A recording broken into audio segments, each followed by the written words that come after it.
Следующий вопрос. Из какого материала наш домик капсульный? Так, здесь каркас идет полностью из металла, из профилированной трубы диаметром 150 на 150. Фасад состоит из алюминия. Ну, как наш российский материал алькабон.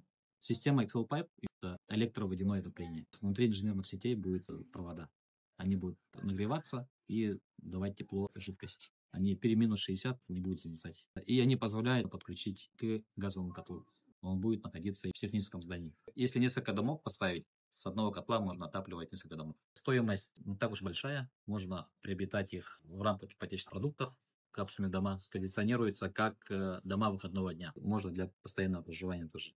Есть у нас 38 квадратных метров. Это по площадям, как однокомнатная квартира. То есть здесь система умный дом полностью, все коммуникации есть, отдельная комната есть, зона отдыха и спальная комната.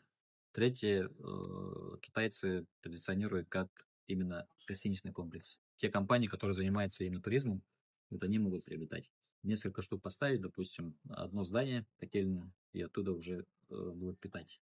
То есть и тепло, воду и так далее. Стоимость входит сама капсула с доставкой до Якутска. То есть это все расходы логистики. То есть от завода до вашего участка. Полностью внутренняя отделка, душевая со всеми опциями, санитарный узел, раковина, прихожая, то есть шкафчик для верхней одежды, плюс кухонная зона. И включен бойлер.